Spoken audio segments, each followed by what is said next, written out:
Estamos a unos días de arrancar un nuevo tiempo litúrgico, un espacio de preparación para la Navidad, para el nacimiento, nuevamente para recordar el nacimiento del Niño Dios, eso que llamamos Adviento. ¿Cómo recibir este tiempo y para qué nos puede servir o para qué se propone este espacio desde la Iglesia Universal?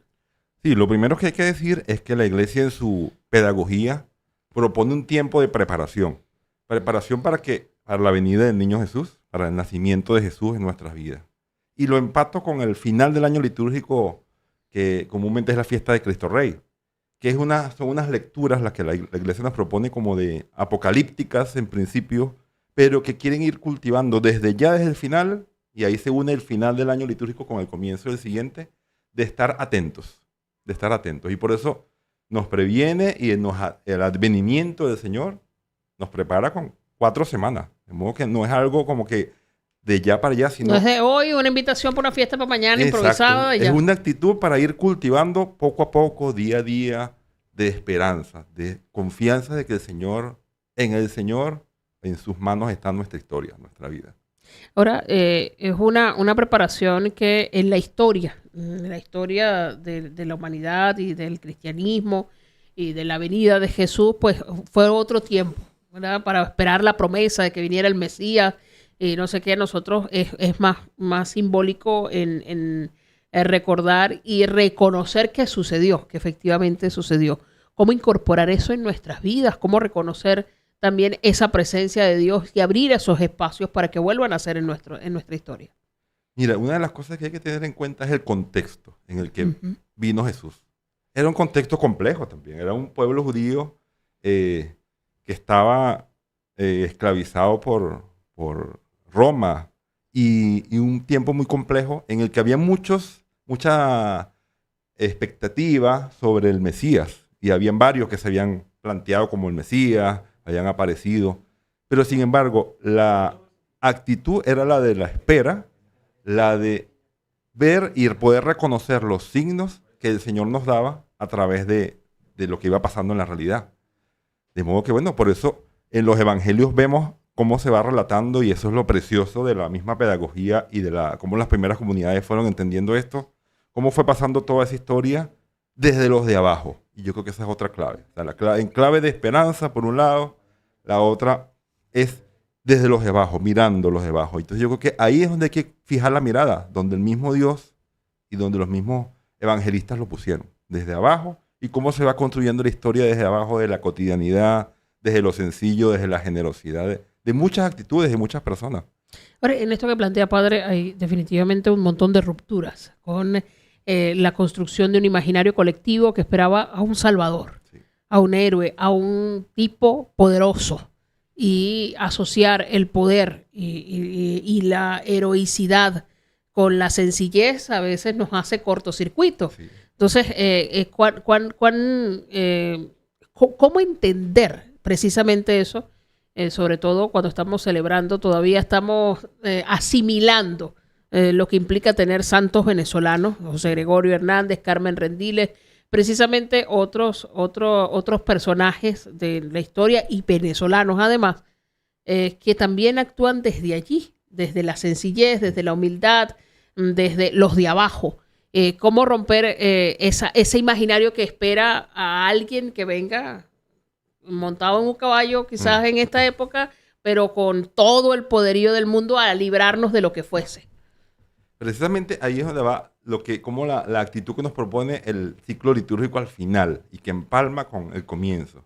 Es la actitud de la espera activa. O sea, es una esperanza que no estoy así como viendo a ver qué ocurre o con miedo, peor todavía, sino es una expectativa que es una actitud activa. Y así fue como estuvo José Gregorio y la hermana Carmen, la madre Carmen, porque ellos, digamos, en el tiempo de José Gregorio, pues toda la gente que le ayudaba y la red que hizo, no se quedaba ahí con los brazos cruzados y decir, bueno, qué terrible está todo, vamos a cruzando los brazos, sino fue creando un tejido social que también resistía o sostenía su trabajo, su labor. Mucha gente que le ayudaba a llevar las medicinas de un lado para otro, o que él mismo iba, y él era mucho de eso, de contacto directo con la gente. Entonces yo creo que es eso, o sea, es como poder estar cercano, dando esperanza, ofreciéndose como puente. Porque a fin de cuentas, ellos dos, nuestros santos, han sido puentes. ¿De qué? De que la gente sienta que Dios está con ellos, que no los abandona y que se pueden hacer cosas humanamente viables desde la fe y desde la esperanza. O sea, la esperanza no se queda con los brazos cruzados. La esperanza busca rendijas, si se cierra una puerta, abre la ventana. Si se cierra la ventana, pues abre una rendija en la puerta o en algún otro hueco por el piso a lo mejor. Es esa actitud de esperanza que no se bloquea, sino que siempre está esperando o viendo atento por dónde pasa el aire fresco de Dios, de la presencia de Dios. Hay en estos días definiciones, conceptos que nos acompañan. Resignación, por un lado, resiliencia, por el otro, pero luego entre una cosa y otra hay quienes hablan de adaptación y supervivencia. ¿Cómo ir distinguiendo una cosa de la otra y cómo puede ser la fe un elemento clave para navegar entre estos elementos que también acompañan nuestros estados de ánimo y nuestra disposición para hacer cosas? Sí. Una de las cosas que yo creo que es lo principal, digamos, en la fe, es que la esperanza no siempre está cimentada en que yo vea los frutos de ella inmediatamente. O sea, no es un alegrón ahí de momento, sino que es algo sustentado en una confianza, en una convicción de que en el Señor están puestas todas nuestras esperanzas, nuestra vida. Y hay una palabra, de hecho, de la que se habla bien poco, algo a decir.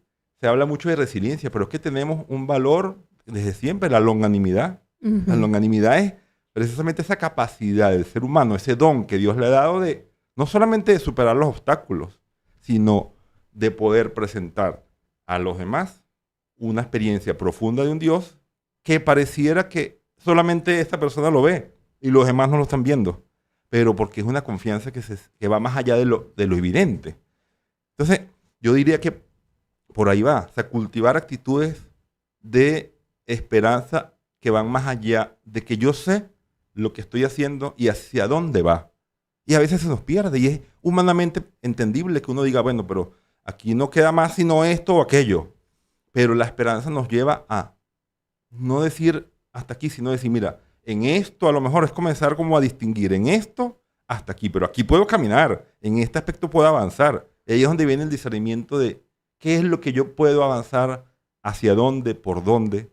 Y cuando es construir con otros, cuando es darnos con generosidad, ahí no hay límite. Porque eso se hace con una conciencia, con una confianza y con una convicción. Entonces, eso lo cambia todo, porque puede ser que yo esté en alguna actitud, en alguna cuestión como resignado. Sobre todo, las personas que han intentado una vez y otra vez y otra vez, y todo como que se les cierra, pues bueno, no pareciera que ya los matices de la vida se desaparecen, no existen, pero hay un momento en que sopla la brisa fresca. Y ahí es donde hay que detenerse y decir, bueno, en este contexto, ¿qué me dice Dios? Esa es la pregunta constante del cristiano. ¿Qué me dice Dios en esto? Ajá, se me cierra esta puerta, esta otra. Inmediatamente o automáticamente es irme del país y buscar otras fronteras. A lo mejor no, a lo mejor es probar algo, es rehacerme, reconstruirme, abrir una puerta, como decimos ahora, nos gusta mucho esa expresión, salir de nuestra zona de confort. Uh-huh. Pero en principio, si uno solamente se deja llevar por lo ambiental, no pareciera que el salir de la zona de confort fuera la primera opción. Es mejor pico caucho y me voy. Pues hablamos de Adviento y también tenemos que hablar de cultura y de tradición. Hay maneras de celebrar, de acompañar, de prepararse para esta temporada mientras esperamos la natividad, el nacimiento del niño Dios. ¿Qué cosas caracterizan este tiempo de celebración? Sí, una primera cosa que hay que decir es que el pueblo venezolano vive de estos días de un modo muy particular, hasta con un permiso especial del Vaticano de poder celebrar la Navidad antes de tiempo, por decirlo así. Uh-huh. Pero tiene que ver con el reconocimiento de la Iglesia Universal de nuestro modo de vivir la fe, nuestro modo de vivir la celebración, y en especial la Navidad. De modo que podemos ya estar alegres esperando como la gran alegría. Entonces, eso es una primera cosa. O sea, no perder... O sea, nos emociona desde la preparación. Exactamente. Ya estamos en esa rumba desde el inicio, pero no una rumba desenfocada, sino una rumba que nos centra al acontecimiento más importante y especial, que es el nacimiento. Y por eso todo el contexto familiar, que intentamos estar ese día en familia, y es una particularidad también nuestra, que es el niño Jesús, que el que nace, el que nos trae regalos. Cuando más bien, culturalmente, el niño que nace uno le lleva regalos, no el niño es el que da regalos. Entonces, eso también es otra particularidad de nuestro modo de vivir esto. El niño es quien trae, el niño es quien da regalos, porque Dios nos da a su Hijo a través de él para comenzar a conocer sus actitudes, todo lo que él es. De modo que está.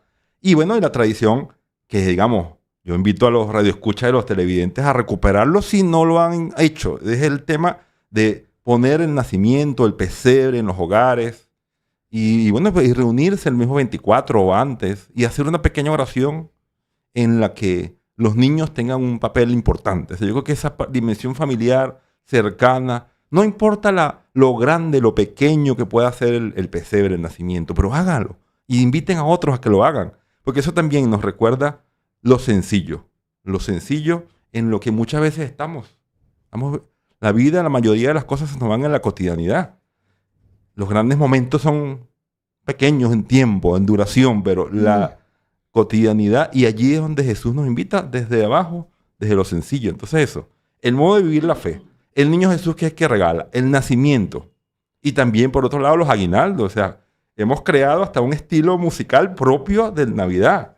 O sea, tomándonos que de la tradición misma de la iglesia, los villancicos españoles y tal, y hemos creado todo y le hemos agregado instrumentos de la cultura afro, de la cultura indígena, y hemos hecho esa mezcla tan propia llamados aguinaldos. También recuperar los aguinaldos, cantar aguinaldos. Y también aquí, pues, en Zulia, yo estoy recién llegado también, y estoy apenas entrando pues, un poco a la cultura, pues también las gaitas propias de esta época. Es decir, es algo el parrandón propio. se hace a punta de gaita. Eso, entonces... Tambora, furro y maraca. Esas tradiciones son cosas nuestras. Es decir, no son cosas que las encuentras en otro lugar del mundo y más bien cuando estás lejos, las extrañas. Allí es que te das cuenta que tenías algo que era único. Algo propio que ofrecer al mundo que tú decías, oye, pero es que es tan cotidiano que hay de especial. Sí, los hay. Y ahí es donde parece mentira, pero a veces uno tiene que... No como dice el refrán, cuando uno se da cuenta, cuando uno pierde, sino perderse, no simplemente alejarse. Cuando uno se aleja de algo que le es cotidiano y regresa y dice, hey, esto tiene sentido, tiene valor, profundidad, valor. No es nada más una tradición así porque mi abuela me lo enseñó, sino tiene un sentido. O sea, porque acompaña una serie de actitudes y de acciones que le dan marco. Y en esas actitudes, en esos elementos que acompañan este tiempo, quizás se recoge una enseñanza del mismo Jesús, que es la vida en comunidad. El Adviento se comparte mucho en comunidad, es decir, el preparar la corona de Adviento, abrir los espacios, y aunque, como dice, en las celebraciones desde temprano, también hay espacios para la reflexión colectiva. ¿Qué tan importante es ese encuentro con el otro en la espera del niño Dios? Sí, sí. Porque nos abre la puerta de ser, por decirlo en una frase, promotores de dignidad. O sea, desde el reconocimiento y la alegría que nos permea, que es transversal, pues uno dice, caramba, tengo que hacer algo, me mueve a hacer algo para que la dignidad del otro sea reconocida, valorada, y nos convertimos en promotores, sin que nos pongan ese nombre aquí, promotores de dignidad, pero nos convertimos en ello por la misma conciencia de que esto no es algo que vivo yo. O sea, es como el vaso que se rebosa, que se rebosa naturalmente, de manantial, va saliendo agua, entonces no se queda en uno, llega al ámbito comunitario. Y por eso, bueno, digamos, como una invitación que les hago a todos los televidentes y radioescuchas, es decir, bueno, que esa promoción de la dignidad se vea en su metro cuadrado que le corresponda, con su vecino, en su hogar y en su ciudad, como actitud, como acciones concretas. Y por eso vuelvo a lo del nacimiento. Es algo tan sencillo, pero que es algo familiar y que puede ser el centro de estos días. Que nos preparen, justo en esa misma lógica de la iglesia, a lo que sería el nacimiento de Jesús. ¿Por qué las misas de aguinaldo se hacen de madrugada? Mira, es una tradición de que sea temprano, de amanecer con la Eucaristía, como ofrecerle ese Jesús que es el sol que brilla de lo alto, que es el que va a nacer, esa aurora, y por eso también pues se hace a esa hora para reconocer que el nacimiento de Jesús significó y significa un paso de la oscuridad a la luz, de la muerte a la vida. ¿Y cuál es el mejor momento de hacerlo? Bueno, ustedes saben muy bien, dentro de pocos días se va a celebrar la aurora con la Virgen. Bueno, Sí. ¿por qué? La misma idea, la misma intuición, es decir, de la noche al día, de la muerte a la vida, de la oscuridad a la luz. ¿Cómo involucrar o cómo conectarnos con las personas que sentimos lejos? Digo, es un momento donde también hay que mirar la realidad del país. Se cuenta en más de 8 millones, según algunas estimaciones de ACNUR, el número de venezolanos que están fuera. Sí. Nos hemos ido acostumbrando a tener navidades por videollamada. Cómo aprovechar también este tiempo para encontrar esos espacios de compartir un poquito de la tradición, aunque no se encuentre en otro lugar, y conectarnos con los que están más lejos geográficamente, pero aprovechando incluso las tecnologías que nos ofrecen la posibilidad de seguir en comunicación. Ciertamente que, digamos, no es lo que deseáramos vernos con nosotros a través de pantallas, pero ciertamente que es un modo que hay que reconocer de conexión, ¿sabes? Porque por más que no nos guste o no sea no cumpla nuestro deseo, es un modo. Otro modo que podría encontrarnos es la oración. O sea, los cristianos tenemos eso que nos une, que trasciende la presencia y que vamos mucho más allá. En estos días hablaba con una persona que decía, bueno, que tal persona me cae muy mal? Yo decía, bueno, pero si esa persona no entra en tu oración, es decir, eso no va a mejorar ni a cambiar, ni lo vas a poder vivir cristianamente. Entonces, ora por esa persona, así, por ese que más te cuesta, por ese más difícil. Pero en este caso, hablamos de la familia. Entonces, bueno, ¿cómo orar por nuestra familia? Que el Señor sea el que tome sus necesidades y tal. Y la tercera cosa que yo diría es como abrirnos a la familia. Sí, es un tiempo muy de familia, pero a veces el tiempo se vive muy hacia afuera. Uh-huh. Esa tercera es como decir, bueno, abramos espacios a través de las cámaras, como sea, pero de abrir el corazón a la familia, a nuestra gente, decir, mira, cómo de verdad nos sentimos, qué estamos haciendo, cuál es nuestra esperanza, hacia dónde vamos caminando, qué cosas nos están yendo bien, porque comúnmente hablamos o nos acercamos a las cosas que nos cuestan o que son duras, pero ¿qué tal si hiciéramos pues como esa especie de, no llamamos decálogo, pero sí como las 10 cosas que en este año han fluido bien, y agradecerle al niño Jesús que lo hemos podido ver primero, porque a veces uno le pasan muchas cosas buenas y uno no la ve. Uno dice, no cae en cuenta. No cae en cuenta. Entonces, de esas cosas, de esa lista de 10 cosas que este año, fíjense, y que después lo haremos por presión social el 31 de diciembre. Así que en mes de este año. Balance, a ver qué. Eso, pero desde ya, comenzarlo a hacer desde nuestra propia fe, decir, bueno, este año el nacimiento del niño Dios, qué cosas han fluido, y compartirlo. O sea, no solamente escribirlo y dejarlo para uno, sino compartirlo con el otro. Porque seguramente muchas de esas, y ahí volvemos a lo comunitario, han sido con otras. Yo lo he vivido con otra persona, no es un patrimonio solo para mí o mío, sino que lo he vivido, y precisamente la presencia del otro ha sido la que le ha dado esa fuerza, esa profundidad, porque no lo viví solo. Entonces, lo viví con otro. Yo creo que eso es como importante. Vivimos en un país que sin duda nos somete a múltiples presiones, especialmente en el plano económico, y la gente está tratando de lidiar con poder cubrir o no necesidades básicas, tratar de mantener también algunas tradiciones, que se va a poder pagar esto o aquello. Y algunas veces tenemos la tentación de recurrir a la oración o a los espacios de encuentro con Dios buscando paz, pero ¿cómo garantizar que esa paz no sea simplemente un ruego, una súplica de un milagro, sino que de verdad nos permita encontrarnos interiormente con Dios y nos ayude a, como decía al principio, a encontrar esas rendijas y esos caminos alternativos para poder seguir sintiendo que hay cosas por hacer y que hay cosas a las que le podemos dar sentido a pesar de las dificultades? Mira, el Adviento nos da como la clave, como la actitud. Es una espera alegre, gozosa, en la que yo estoy, como me interesa tanto lo que está pasando, lo que va a pasar, yo estoy atento a todos mis sentidos. Y estoy atento a la realidad, en diálogo con ella, sin quitarle la crudeza que a ratos tiene, ni sin decir, se cerró la historia, y aquí no va a pasar nada, sino esa historia que siempre está abierta para el corazón de Dios y también para cada uno de nosotros. Poder encontrar en esa realidad esa historia abierta. ¿Esa historia abierta de qué? De que se puede hacer algo, se puede ser generoso y que eso también se contagia. Que pareciera que ahora se nos contagia solamente las cosas malas, ¿no? Y las cosas buenas también se contagian. Un grupo de jóvenes en tantas parroquias que habrá, por ejemplo, ahora en Navidad, ¿cuánta gente? No solamente parroquias, en distintos lugares del mundo, organizaciones, gente que se organizará para llevarle un día de alegría a niños, llevarle un día de alegría a gente mayor. ¿De dónde sale eso? Precisamente de decir, bueno, la historia no está cerrada, la historia está abierta y yo puedo hacer algo. O sea, mi papel es protagónico, no es de mirar, no solo de mirón de allá de lejos, sino de un actor protagonista. Y yo creo que en ese sentido, vivirlo desde allí y moverse en esa lógica es donde se nos va a destrabar la historia, porque razones para estar triste podrían sobrarle a mucha gente.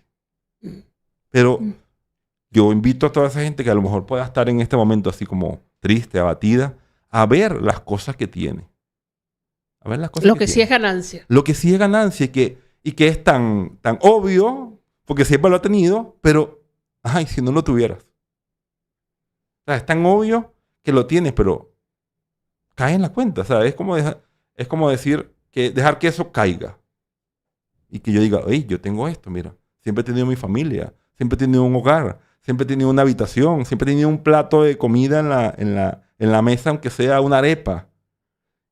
¿Cuánta gente hay que no lo ha tenido? Y eso a mí, ¿qué me lleva? Ese agradecimiento, ¿en qué dirección me apunta? ¿Qué me quiere decir Dios con eso? Seguramente que tomándonos un tiempo, como dije, la tercera recomendación que decía hace rato, tomándose un tiempo personal y compartiéndolo con los demás, vamos a caer en la cuenta de que son más las gracias, los dones que tenemos, las cosas que hemos recibido, que las que nos faltan. Y al caer en esa cuenta de ese balance, pues la generosidad surge. La generosidad nace de lo profundo del corazón humano, donde Dios la ha puesto. O sea, simplemente es como que dejarla salir, dejarla aflorar.